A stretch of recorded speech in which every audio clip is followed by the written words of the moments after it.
Chapitre 14. Bloqué par la neige. Les rues pavées d'Adlington étaient ensevelies sous un édredon blanc de 6 pouces d'épaisseur. Dans les dernières lueurs du jour, des enfants aux joues rougies glissaient sur des luges et se bombardaient de boules de neige en poussant des cris stridents. Les passants semblaient moins ravis. Devant moi, des femmes enveloppées dans des châles avançaient d'un pas hésitant, les yeux fixés sur le sol. Un panier au bras, elles se dirigeaient vers la rue de Babylone pour quelques courses. Je les suivis jusqu'à la boutique d'Andrew. Lorsque je poussai la porte, une clochette tinta. Il n'y avait personne, mais des pas retentirent dans la pièce de derrière. Je reconnus le tapotement de souliers pointus. Alice apparut, le visage éclairé par un large sourire. « Contente de te revoir, Tom. Je me demandais combien de temps tu mettrais à me retrouver. »« Que fais-tu ici ?» fis-je interloqué. « Je travaille pour Andrew, pardi. Il m'a offert un abri et un emploi. Je tiens la boutique. Ça lui permet de rester dans son atelier ou de démarcher ses clients. Je fais aussi le ménage et la cuisine. C'est un brave homme, cet Andrew. » Je restai un instant silencieux et Alice dut lire le trouble sur mon visage, car son sourire s'effaça. « Oh, ton père !» Quand je suis arrivée, papa était mort. Je ne pus en dire plus. Une boule s'était formée dans ma gorge. Alice était déjà près de moi et m'entourait les épaules de son bras. « J'ai beaucoup de peine pour toi, Tom. Viens te réchauffer. » Elle me mena dans l'habitation. Le salon était une pièce confortable, meublée d'un canapé et de 2 grands fauteuils. Un feu généreux crépitait dans l'âtre. « J'aime les bonnes flambées, » dit Alice avec entrain. « Andrew, lui, économise le charbon. Par chance, il est presque tout le temps occupé et ne rentre qu'à la nuit, quand le chat n'est pas là. » J'appuyais mon bâton contre le mur et me laissais tomber sur le canapé, face à la cheminée. Au lieu de s'asseoir à côté de moi, Alice s'agenouilla près de l'âtre, sur le tapis, me présentant son profil. « Pourquoi as-tu quitté les Hurts ?»« Je ne voulais plus rester, » fit-elle avec une moue. « Morgan me harcelait pour que je l'aide, sans me dire exactement à quoi. Il a une dent contre le vieux Grégory, c'est sûr. Il mijote un projet pour lui reprendre quelque chose. » J'en savais plus qu'elle à ce propos. Je décidai cependant de ne rien lui révéler dans l'immédiat. J'avais promis à Morgan de garder le silence. Je ne pouvais prendre de risques. S'il découvrait que j'avais parlé à Alice, il se vengerait sur mon père. Il ne me laissait jamais en paix. C'est pourquoi je me suis enfuie. Je ne le supportais plus.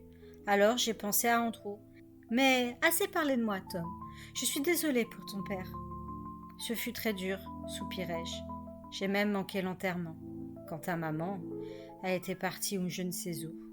Peut-être est-elle déjà retournée dans son pays. En ce cas, je ne la reverrai jamais. Je me sens tellement seule. J'ai vécu seule presque toute ma vie. Je comprends ce que tu ressens.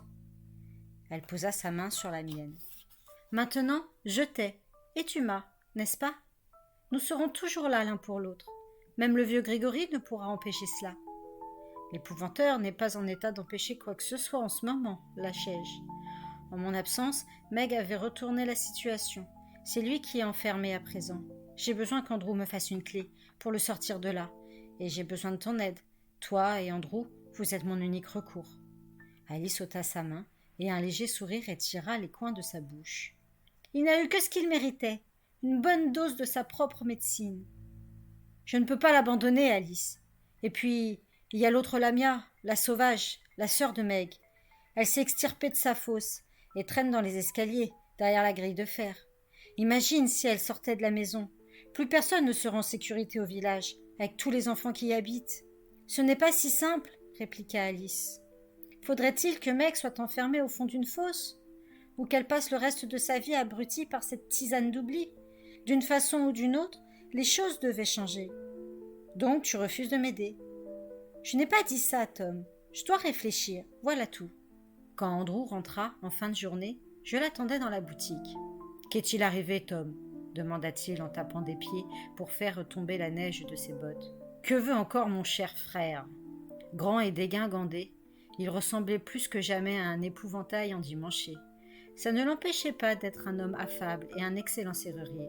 « Il a de gros ennuis, » expliquai-je, tandis qu'Andrew se frottait vigoureusement les mains. « Je voudrais que vous me fabriquiez une clé pour le tirer de là, c'est urgent. »« Une clé ? Une clé pour ouvrir quoi ?» La grille de fer qui barre l'escalier de sa cave. Meg a enfermé John Gregory en bas. Le serrurier fit claquer sa langue. Ça devait arriver. Je m'étonne seulement que ça ait pris autant de temps. J'ai toujours pensé que Meg finirait par le rouler. Elle compte beaucoup trop pour lui, et depuis trop d'années. Il a dû baisser sa garde, et voilà. L'aideriez-vous ? Bien sûr, je l'aiderai, c'est mon frère, non ? Mais j'ai été dehors toute la journée, je suis gelée. Je ne pourrai rien faire avant d'avoir rempli mon ventre d'un bon ragoût bien chaud. Tu me raconteras les détails pendant que nous dînerons. Rien ne m'avait permis jusque-là de juger les talents de cuisinière d'Alice, à part quelques lapins rôtis sur la braise lorsque nous étions en chemin. L'appétissant fumée montant de la marmite nous promettait un excellent repas. Je ne fus pas déçue. « C'est délicieux, Alice !» dis-je en jouant de la fourchette avec appétit. « Oui, meilleur que le truc racorni que tu nous as servi chez ton maître, fit-elle moqueuse. Tout en mangeant, je mis Andrew au courant des événements. Quand la dernière trace de sauce est disparue de nos assiettes, il déclara « Je ne possède pas le modèle pour cette grille. La serrure et la clé ont été fabriquées par un serrurier de Black Road, il y a plus de 40 ans. Cet homme est mort maintenant. Or, pas un artisan ne lui est arrivé à la cheville, à ce qu'on dit. Nous avons affaire à un mécanisme des plus complexes. Je devrais aller là-bas pour voir. Le plus simple serait que je tente de crocheter la serrure. Cette nuit ? Le plus tôt sera le mieux. Je voudrais cependant savoir à quoi m'attendre. Où Meg se trouvera-t-elle ? D'habitude, elle dort sur un rocking chair devant le feu, dans la cuisine. Mais même si nous réussissons à passer sans attirer son attention, il y aura un autre problème. Je lui parlais de la lamia sauvage, en liberté dans la cave. Il secoua la tête d'un air atterré. Comment as-tu l'intention de te débarrasser d'elle ? Tu vas utiliser ta chaîne d'argent ? Je ne l'ai pas, elle est restée dans mon sac. Heureusement, j'ai pu emporter mon bâton en bois de sorbier. Avec un peu de chance, il tiendra la lamia à distance. La mine d'Andrew s'assombrit. Son plan me paraît beaucoup trop risqué, Tom. Je ne pourrai pas crocheter une serrure pendant que tu affronteras 2 sorcières. Il y a peut-être un autre moyen. Si on rassemblait une douzaine d'hommes du village, on réglerait son compte à Meg une fois pour toutes. Non, s'interposa Alice avec fermeté. Vous ne ferez pas ça, ce serait cruel. Je comprenais sa réaction. Les gens de Chipenden avaient incendié la maison où elle habitait avec sa tante Lizzie l'osseuse. Elle s'était échappée à temps, mais tout ce qu'elle possédait était parti en fumée. Alice ne l'avait pas oublié. J'en chéris. Monsieur Gregory s'y opposerait, j'en suis sûre. Tu as raison, admit Andrew. John ne me le pardonnerait jamais. Ce serait pourtant la meilleure solution. Très bien. Envisageons donc la tienne. Encore une chose, intervint Alice. Une sorcière de ce genre ne peut sentir ta présence, Tom, parce que tu es le 7e fils d'un 7e fils. Elle ne sentira pas plus la mienne, au cas où je déciderais de vous accompagner. Andrew, c'est différent. Dès qu'il sera à proximité de la maison, elle le saura. Elle se tiendra prête. Sauf si elle dort, rétorquai-je, sans grande conviction. Je dois le reconnaître. Même endormie ? Elle représente un danger, insista Alice. Nous devrions y aller, juste toi et moi. Inutile de crocheter la serrure. Nous trouverons bien la clé. Où l'épouvanteur la cachait-il ? En haut de sa bibliothèque ? Seulement, Meg la garde sans doute sur elle. Dans ce cas, tu pourras au moins récupérer la chaîne d'argent dans ton sac et entraver la sorcière. Il sera facile alors de lui reprendre la clé. Vous voyez, nous n'aurons pas besoin de vous, Andrew. Tom et moi, nous y arriverons. Andrew sourit. Ça me convient. J'aime autant rester à distance de cette maison et de sa sinistre cave. Mais je ne vous laisserai pas faire tout le travail sans vous donner un petit coup de main. Si vous n'êtes pas de retour dans les 3 heures, je rassemblerai une douzaine d'hommes du village. Tant pis pour John, il devra en assumer les conséquences. Soit, dis-je. Seulement, plus j'y réfléchis, plus il me paraît judicieux d'entrer par la porte de derrière. La nuit, Meg dort dans la cuisine. Elle nous entendra. Si on emprunte la porte de devant, on risque aussi de la réveiller. Il y a une meilleure solution. Nous introduire dans la maison par la fenêtre de derrière, à l'étage. Comme les autres, elle est plutôt délabrée. À cet endroit, la falaise est à 3 pas du mur. Je pourrais sauter sur le rebord, forcer l'ouverture et pénétrer dans la chambre. « Ce serait de la folie !» s'écria Andrew. « Un tel saut serait bien trop dangereux. D'autre part, si tu crains que le bruit d'une clé tournant dans la serrure réveille Meg, imagine le raffut que tu feras en forçant une fenêtre. » Alice me regardait comme si j'avais proféré une stupidité, ce que je déclarai ensuite effaça son sourire railleur. Meg ne s'apercevra de rien si quelqu'un tambourinait à la porte en même moment. Andrew en resta bouche bée, comprenant peu à peu ce que je suggérais. Tu veux dire que... Non. Pourquoi pas, Andrew? Vous êtes le frère de monsieur Grégory. Vous avez une bonne raison de lui rendre visite. C'est ça, pour me retrouver à la cave, prisonnier avec John? Je ne le pense pas. Je crois que Meg ne viendra même pas ouvrir la porte. Elle ne veut pas que l'on sache, au village, qu'elle est en liberté. Elle craint la fureur des gens. Si vous frappiez à plusieurs reprises, ça me laisserait le temps dont j'ai besoin. Ce n'est pas une mauvaise idée, approuva Alice. Andrew repoussa son assiette vide et demeura pensif. Une dernière chose me tourmente, dit-il enfin. Tu n'auras pas le recul nécessaire pour prendre de l'élan avant de sauter, d'autant que le sol gelé est glissant. Tu n'y arriveras pas. Ça vaut le coup d'essayer. Si je constate que c'est impossible, nous reviendrons plus tard et tenterons de passer par la porte. Après réflexion, Andrew proposa. Ce qui te faciliterait l'accès, c'est une planche. J'en ai une qui fera l'affaire. Alice la maintiendra pendant que tu la traverseras. J'ai aussi un petit pied de biche. Il te sera utile. Ça devrait marcher, lançai-je, m'efforçant de paraître plus sûr de moi que je ne l'étais.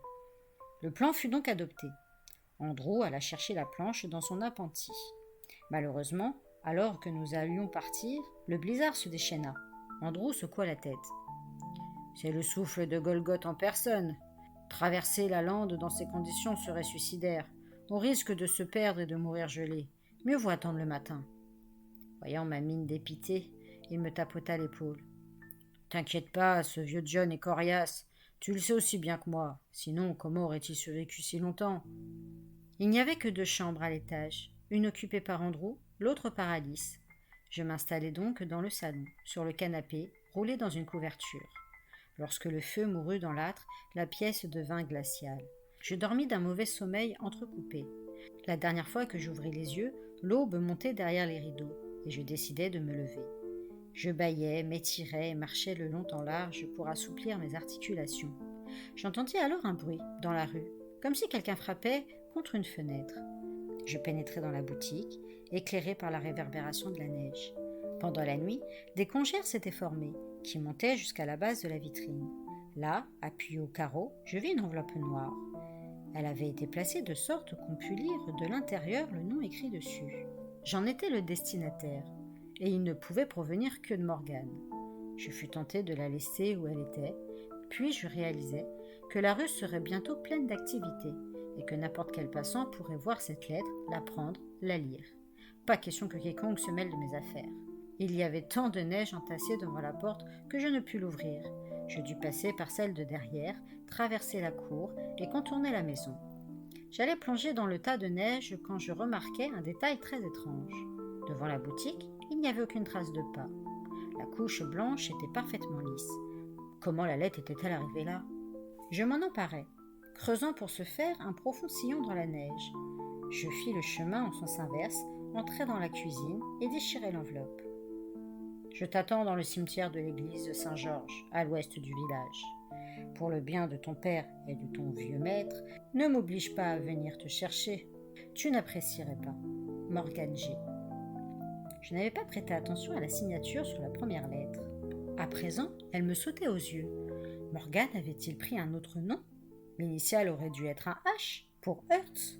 Perplexe, je repliai le papier et le glissai dans ma poche. J'étais tentée de réveiller Alice et de lui montrer la lettre. Peut-être aurait-elle pu m'accompagner, mais je savais que pour rien au monde elle ne désirait revoir Morgane. Elle avait quitté la ferme de la lande parce qu'elle ne le supportait plus. Je savais aussi que je ne dirais rien à Alice. Malgré l'envie que j'en avais, je craignais trop les représailles que Morgane ferait subir à mon père. En vérité, j'avais également très peur de ce qui m'attendait si je lui désobéissais. Ses pouvoirs le rendaient terriblement dangereux. J'enfilai donc mon manteau, empoignai mon bâton et partis aussitôt en direction du cimetière. Je découvris une vieille église, à demi cachée derrière des ifs centenaires. Sur la plupart des pierres tombales qui l'entouraient étaient gravés des noms de villageois morts depuis plusieurs siècles. J'aperçus Morgane, silhouette noire se détachant contre le ciel gris. Le bâton à la main, le capuchon rabattu sur la tête, il se tenait dans la partie neuve du cimetière, qui abritait les défunts récents. Il ne remarqua pas tout de suite ma présence. La tête baissée, les yeux clos, il semblait se recueillir devant une tombe. Je m'arrêtai stupéfait. Après la tempête de la nuit, Le cimetière était enseveli sous une épaisse couche de neige. Or, cette tombe-là, long rectangle de terre nue, était entièrement dégagée, à croire qu'elle venait juste d'être comblée. Jetant un coup d'œil autour de moi, je ne vis ni pelle, ni aucun autre outil qu'on aurait pu utiliser pour enlever la neige. « Lis l'inscription sur la stèle », m'ordonna Morgane, me regardant enfin. J'examinai la pierre dressée. 4 corps étaient enterrés dans cette fosse, empilés les uns sur les autres. Telle était la coutume dans le comté. On gagnait de la place, et les membres d'une même famille étaient réunis dans la mort. 3 étaient des enfants. Le dernier nom était celui de leur mère. Les enfants reposaient là depuis environ 50 ans, décédés respectivement à 2, 1 et 3 ans. La mère était morte depuis peu. Son nom était Minnie Burns. C'était la femme à qui mon maître avait été autrefois fiancé, celle qu'il avait pris à l'un de ses frères, le père Grégory. Elle a eu une existence bien pénible, dit Morgane. Elle a presque toujours vécu à Black Road. Quand elle a su qu'elle allait mourir, elle est venue passer ses derniers mois ici, auprès de sa sœur. La perte de 3 fils lui avait brisé le cœur. Même après tant d'années, elle ne s'en était vraiment jamais remise. 4 autres sont encore vivants, pourtant. 2 d'entre eux travaillent à Orwish, où ils ont fondé une famille. L'aîné a quitté le comté il y a 10 ans. Je n'ai plus entendu parler de lui. J'étais le 7e et le dernier. Il fallut quelques secondes pour que l'information parvint à mon cerveau. Je me souvins alors de ce que l'épouvanteur avait dit à Morgane lorsqu'il était alité chez les Hurts. Je me soucie de toi et de ta mère. Je l'ai aimée autrefois, comme tu le sais. Il parlait d'Emily Burns, pas de Madame Hurts. Peu après ma naissance, continua Morgane, mon père a quitté la maison définitivement. Il n'a jamais épousé ma mère. Il ne nous a jamais donné son nom. C'est moi qui ai décidé de le prendre. Je le contemplais, stupéfait. Eh oui, fit-il avec un sourire sinistre. Emily Burns était ma mère. Je suis le fils de John Gregory. Morgane reprit, le regard au loin. Il nous a abandonnés. Il a abandonné ses enfants. Est-ce ainsi qu'agit un bon père ? J'aurais voulu prendre la défense de mon maître, mais je ne savais vraiment pas trop quoi dire. Certes, il nous a soutenus financièrement, je lui accorde, continua Morgane. Nous nous en sommes sortis un certain temps, puis ma mère a eu une attaque et s'est trouvée incapable de s'occuper de nous. On nous a dispersés dans des familles d'accueil. J'ai tiré le plus court brin de paille et j'ai échoué chez les Hurts. Quand j'ai eu 17 ans, mon père est venu me chercher et m'a pris comme apprenti. Je ne m'étais jamais senti aussi heureux qu'à cette époque. J'avais si longtemps désiré un père. Je cherchais désespérément à lui complaire. Je faisais de grands efforts, mais je n'arrivais pas à oublier combien ma mère avait souffert à cause de lui. Je commençais également à le percer à jour. Au bout de 3 ans, il ne faisait plus que se répéter. Je pouvais prévoir chacune de ses décisions. Je compris que j'allais devenir beaucoup plus puissant que lui. Je suis le 7e fils du 7e fils d'un 7e fils. La 3e génération de 7e fils. Je perçus dans sa voix une note d'arrogance qui m'irrita. Est-ce pour cela que vous n'avez pas gravé votre nom sur le mur de la chambre à Chipenden, comme les autres apprentis, lâchai-je ? Est-ce que vous vous croyez meilleur que nous tous ? Meilleur que l'épouvanteur ? Morgane ricana. Je ne le nie pas. Et c'est pour cette raison que j'ai décidé de suivre ma propre voie. Je suis capable de choses que le vieux fou aurait peur de tenter.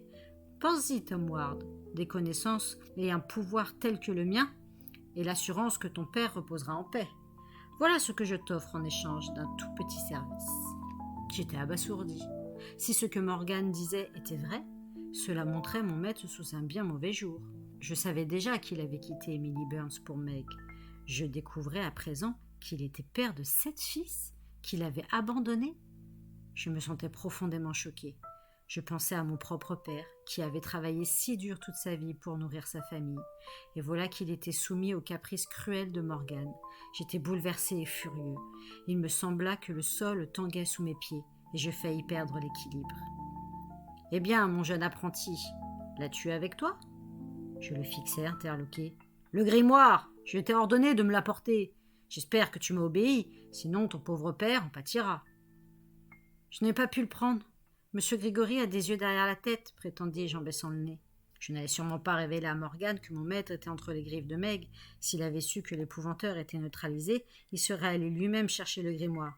Jean Grégory avait peut-être de noirs et terribles secrets, j'étais toujours son apprenti. Je le respectais. Il me fallait du temps pour sauver mon maître et le prévenir des agissements de Morgane. Ensemble, nous étions venus à bout du lanceur de cailloux. Ensemble, nous réussirons bien à empêcher Morgane de nuire. J'ai besoin d'un délai pour saisir le moment opportun, dis-je. Soit, mais ne me fais pas attendre trop longtemps. Je veux avoir ce livre mardi prochain au coucher du soleil. Tu te souviens de la chapelle, dans l'autre cimetière ? Je fis signe que oui. C'est là que je t'attendrai. Je n'aurai peut-être pas... Débrouille-toi, me coupa-t-il. Et arrange-toi pour que Grégory ne se doute de rien. Que ferez-vous de ce grimoire ? Tu l'apprendras quand tu me l'auras remis. Et ne manque pas à ta parole. Si tu tergiverses, pense à ton pauvre père et aux souffrances que je lui infligerai. J'avais vu les larmes de Madame Hearst. Je connaissais la cruauté de Morgane. S'il avait le pouvoir de tourmenter mon père, il ne s'en priverait pas. Alors que je me tenais là, frissonnant, l'air frémit autour de moi. Et j'entendis soudain dans ma tête la voix angoissée de mon père. « Je t'en supplie, mon fils, fais ce qu'il te demande, sinon je subirai éternellement les supplices de l'enfer. S'il te plaît, mon fils, remets-lui ce grimoire. » La voix se tut, tandis qu'un sourire sinistre étirait la bouche de Morgane. « Tu as entendu ? Prouve que tu es un fils aimant. » Tournant les talons, il quitta le cimetière. Ce serait une mauvaise action que de voler ce grimoire, j'en avais conscience. En regardant Morgane s'éloigner, je compris que je n'avais malheureusement pas d'autre solution. Je devais m'en emparer quand nous tenterions de libérer l'épouvanteur.